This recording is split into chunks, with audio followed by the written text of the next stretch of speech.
ఓం విఘ్నేశ్వరాయ నమః. ఓం శ్రీ గురుభ్యో నమః. ఓం దుర్గాయ నమః. ప్రేక్షక మహాశీలందరికీ కూడా నమస్కారం. కుంభరాశికి చెందిన జాతకులకి నవంబర్ నెల 17వ తేదీ నుంచి 23వ తేదీ వరకు గోచార ఫలితాలు ఎలా ఉంటాయనే విషయాన్ని మనం తెలుసుకునే ప్రయత్నం చేద్దాం.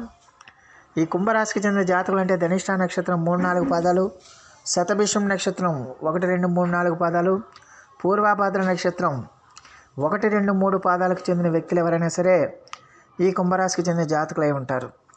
మరి ఈ కుంభరాశికి చెందిన జాతకులకి నవంబర్ నెల 17వ తేదీ నుంచి 23వ తేదీ వరకు కూడా గోచార ఫలితాలను తెలుసుకునే ముందు అసలు గ్రహస్థితి ఎలాగుందనే విషయాన్ని కనుక మనం ఒకసారి చూసుకుంటే, ఈ రాశికి చెందిన జాతకులకు జన్మరాశిలోనే శని సంచారం చేస్తున్నాడు. ద్వితీయంలో రాహువు, చతుర్థంలో గురుడు, షష్టమంలో కుజుడు, అష్టమంలో కేతువు, అలాగే దశమంలో రవి బుధులు, అలాగే లాభంలో శుక్రుడు సంచారం చేస్తున్నారు. అలాగే మరి 16వ తేదీన ఆల్రెడీ రవి వీళ్ళకి కుంభరాశి వాళ్ళకి రవి దశమ స్థానంలోకి వచ్చాడు, వృశ్చిక రాశిలోకి వచ్చేసాడు. అందువల్ల కుంభరాశి వాళ్ళకి ఈ వారం ప్రధానంగా 2 ప్రధానమైన గ్రహాలు, రవి ఒకడు, శుక్రుడు ఒకడు. శుక్రుడు లాభస్థానంలో ఉన్నాడు, అలాగే రవి కూడా యోగించే దశలో ఉన్నాడు, భాగ్యస్థానం నుంచి దశమ స్థానంలోకి వచ్చాడు. అందువల్ల కుంభరాశి వాళ్ళకి ఈ వారం అంతా కూడా ఉద్యోగాల కోసం ప్రయత్నాలు చేస్తున్న వాళ్ళందరికీ కూడా ఖచ్చితంగా కూడా మీకు ఉద్యోగాలు వచ్చే అవకాశాలు ఉంటాయి. కొత్త ఉద్యోగాల కోసం ప్రయత్నాలు చేస్తున్న వాళ్ళకి కూడా కొత్త ఉద్యోగాలు కూడా వచ్చే అవకాశాలు ఎక్కువగా ఉంటాయనే విషయాన్ని గమనించాలి. అలాగే నవంబర్ 15వ తేదీ నుంచి శని వక్రత్యాగాన్ని పొంది ఆయన యొక్క దృష్టి దశమ స్థానం మీద కూడా పడుతుంది. శని ఇప్పుడు యోగించే దశలో ఉన్నాడు, అలాగే రాహువు కూడా యోగిస్తున్నాడు, అలాగే శుక్రుడు కూడా మీకు లాభస్థానంలో ఉన్నాడు. కాబట్టి ఖచ్చితంగా కుంభరాశి వాళ్ళకి ఈ వారం అంతా కూడా చాలా వరకు అనుకూలమైన ఫలితాలు ఎక్కువగా ఉంటాయి. ముఖ్యంగా మీ ఆదాయం బాగా పెరుగుతుంది. మీ ఆదాయం అన్ని రకాలుగా కూడా మీకు ఆదాయం పెరుగుతుంది, మీ గౌరవ మర్యాదలు పెరుగుతాయి, మీ కీర్తి ప్రతిష్టలు పెరుగుతాయి. అలాగే ఖచ్చితంగా మీకు కొత్త అవకాశాలు వస్తాయి. ఆ కొత్త అవకాశాలను మీరు సంపూర్ణంగా సద్వినియోగం చేసుకుంటారు. కొత్త అవకాశాలను మీరు పూర్తిగా వినియోగించుకుని ఆ మేరకు మీరు ఖచ్చితంగా కూడా మంచి అభివృద్ధిని సాధిస్తారన్న విషయాన్ని గమనించాలి. అలాగే ఉద్యోగాల కోసం ప్రయత్నాలు చేస్తున్న వాళ్ళకి కూడా ఉద్యోగ ప్రయత్నాలు అనేవి డెఫినెట్గా మీకు వచ్చి తీరుతాయన్న విషయాన్ని గమనించాల్సిన అవసరం ఉంటుంది. అయితే ఇక్కడ ఒక విషయాన్ని గమనించాలి, హార్డ్ వర్క్ మాత్రం తప్పకుండా పెట్టాలి. మీరు కష్టపడకుండా ఏ పని రాదు, కష్టపడకుండా ఒక్క పైసా కూడా మనం ఎవరు కూడా సంపాదించలేము. ఒకవేళ అలాగ గనక ఎవరిని చెప్పి మీకు తెల్లారితే కోట్లు వస్తాయి, తెల్లారితే మణిమాన్యాలు వచ్చేస్తాయి, తెల్లారితే కట్ల డబ్బులు వస్తాయని ఎవరైనా చెప్తే మాత్రం అందులో వాస్తవం ఎంత మాత్రం లేదు. అలాంటి వాళ్ళు కోటికి ఒకరు మాత్రమే ఉంటారు. అటువంటి అదృష్టవంతులు అందరూ, మిగతా వాళ్ళందరూ కూడా కష్టపడాల్సిందే అన్న విషయాన్ని గమనించాల్సిన అవసరం ఉంటుంది. అందువల్ల అటువంటి భ్రమలకి మీరు పోకుండా ఉండాల్సిన అవసరం ఎంతైనా ఉంటుందన్న విషయాన్ని గమనించాలి. మరి ఈ రాశికి చెందిన జాతకులకి 16వ తేదీ నుంచి రవి సాయంత్రం 6:59 రవి దశమ స్థానంలోకి వచ్చేసాడు. కాబట్టి రవి యోగించే క్రమంలోనే ఉన్నాడు. రాజకీయ నాయకులకు కానీ, ఉద్యోగస్తులకు కానీ, ఇలాగ వ్యవసాయ రంగంలో ఉండే వాళ్ళకి కానీ, ఇలాగ ఏ నాయకత్వం వహించే అన్ని రంగాలకి కూడా ఖచ్చితంగా కూడా ఆయా రంగాల్లో పనిచేసే వాళ్ళకి, ఉద్యోగస్తులకి, వ్యాపారస్తులకి కూడా బ్రహ్మాండంగా ఉంటుందన్న విషయాన్ని గమనించాల్సిన అవసరం ఎంతైనా ఉంటుంది. మరి ఈ రాశికి చెందిన జాతకులకి మరి 17వ తేదీ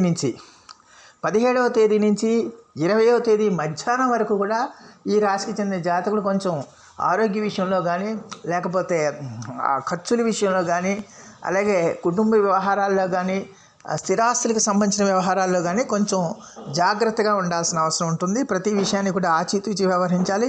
ప్రతి విషయాన్ని కూడా 1-2 సార్లు ఆలోచించి నిర్ణయాలు తీసుకోవాల్సిన అవసరం ఉంటుంది. మానసిక ప్రసన్న అంటే మీ బద్ధకాన్ని విడిచిపెట్టాలి, సోమర్థనాన్ని విడిచిపెట్టి మీరు ఎలాంటి చిన్న సమస్యలు వచ్చినా కూడా మీరు నిర్లక్ష్యం చేయకుండా ముందుకు వెళ్ళాల్సిన అవసరం ఎంతైనా ఉంటుంది. అయితే 20వ తేదీ మధ్యాహ్నం నుంచి 23వ తేదీ వరకు కూడా ఈ రాశికి చెందిన జాతకులకి బ్రహ్మాండంగా యోగిస్తుంది. ఖచ్చితంగా కూడా ఈ 20వ తేదీ మధ్యాహ్నం నుంచి ఈ రాశికి చెందిన జాతకులకి ఆరోగ్యం మెరుగుపడుతుంది. అలాగే మీరు ఏమైనా రుణాలు తీర్చాలనుకుంటే ఆ రుణాలు మీరు ఖచ్చితంగా తీర్చేస్తారు. అలాగే రుణాల కోసం మీరు ప్రయత్నాలు చేస్తుంటే కొత్త రుణాలు మీకు మంజూరు అవుతాయి. అలాగే శత్రుశేషం లేకుండా చేసుకుంటారు. శత్రువుల మీద మీరు సంపూర్ణమైన విజయం సాధిస్తారు. అలాగే ఖచ్చితంగా కూడా ఆరోగ్యం కూడా మీకు బాగా మెరుగుపడుతుంది. గతంలో అంతకుముందు మీరు అనారోగ్య సమస్యలతో బాధపడుతుంది. మళ్ళీ ఈ 20వ తేదీ మధ్యాహ్నం నుంచి వాటి నుంచి అనారోగ్య సమస్య నుంచి ఉపశమనం పొందడానికి ఎక్కువగా అవకాశం ఉంటుందన్న విషయాన్ని గమనించాల్సిన అవసరం ఎంతైనా ఉంటుంది. అలాగే ఈ రాశికి చెందిన జాతకులకి ఖచ్చితంగా కూడా శత్రువుల మీద మీరు పైచేయం సాధిస్తారు. శత్రు శేషం లేకుండా మీరు చేసుకుంటారు. శత్రువుల మీద మీరు విజయం సాధిస్తారనే విషయాన్ని గమనించాల్సిన అవసరం ఉంటుంది. అలాగే ఖచ్చితంగా కూడా మరి 22, 23 తేదీల్లో మాత్రం ఈ రాశికి చెందిన జాతకులు ఖచ్చితంగా మీరు ఏ కార్యక్రమం చేపట్టినా కూడా అత్యద్భుతమైన ఫలితాలను ఇస్తుంది, అత్యద్భుతమైన విజయాలను ఇస్తుంది. మీరు ఎంత కష్టసాధ్యమైన పనైనా సరే అత్యంత సులువుగా మీరు చేయగలుగుతారు. ఆర్థిక లాభాలు పెరుగుతాయి, ధనధాన్య లాభాలు పెరుగుతాయి, సంఘంలో మీ గౌరవ ప్రతిష్టలు పెరుగుతాయి. అలాగే మీకంటూ ఒక ప్రత్యేకమైన గౌరవం, ప్రత్యేకమైన గుర్తింపు, ప్రత్యేకమైన మన్నన మీకు లభిస్తుంది. మీరు చేస్తున్న పనికి మంచి గుర్తింపు లభిస్తుంది. గొప్ప గొప్ప వాళ్ళ యొక్క పరిచయాలు ఏర్పడతాయి. ఆధ్యాత్మిక ఆసక్తి పెరుగుతుంది. ఆధ్యాత్మిక ఆసక్తి పెరిగి మీరు ఖచ్చితంగా కూడా దూర ప్రాంతాలకు వెళ్ళి దైవ దర్శనాలు చేసుకుంటారు, పుణ్యక్షేత్రాలకు వెళ్తారు, దూర ప్రాంతాలకు వెళ్తారు. అలాగే ఖచ్చితంగా కూడా మరి చాలా వరకు కూడా మీకు అనుకూలించడానికి ఎక్కువగా అవకాశం ఉంటుందన్న విషయాన్ని గమనించాలి. మీరు ఏ రంగంలో పనిచేస్తున్నా, ఏ రంగంలో పనిచేస్తున్నా, ఏ రంగంలో వ్యాపారం చేస్తున్నా కూడా మీకు అద్భుతంగా యోగిస్తుందన్న విషయాన్ని గమనించాలి. అందులో అలాగే శుక్రుడు, రవి కూడా మీకు యోగించే దశలో ఉన్నారు కాబట్టి, ఇంకో పక్కన రాహు కూడా యోగించే దశలో ఉన్నాడు కాబట్టి కుంభరాశి వాళ్ళకి అసలు తిరిగే ఉండదన్న విషయాన్ని గమనించాలి. అయితే మొదటి 3 రోజులు మాత్రం, మొదటి 17వ తేదీ నుంచి 20వ తేదీ మధ్యాహ్నం వరకు మాత్రం ఈ రాశికి చెందిన జాతకుల ఆరోగ్య విషయంలో కానీ, ఖర్చుల విషయంలో కానీ, ఇతర కుటుంబ విషయాల్లో కానీ, వాహనాల విషయంలో కానీ, ప్రయాణాల్లో కానీ కొంచెం అప్రమత్తంగా ఉండాల్సిన అవసరం ఎంతైనా ఉంటుందన్న విషయాన్ని గమనించాలి. అలాగే ఖచ్చితంగా కూడా మరి ఈ రాశికి చెందిన జాతకులకి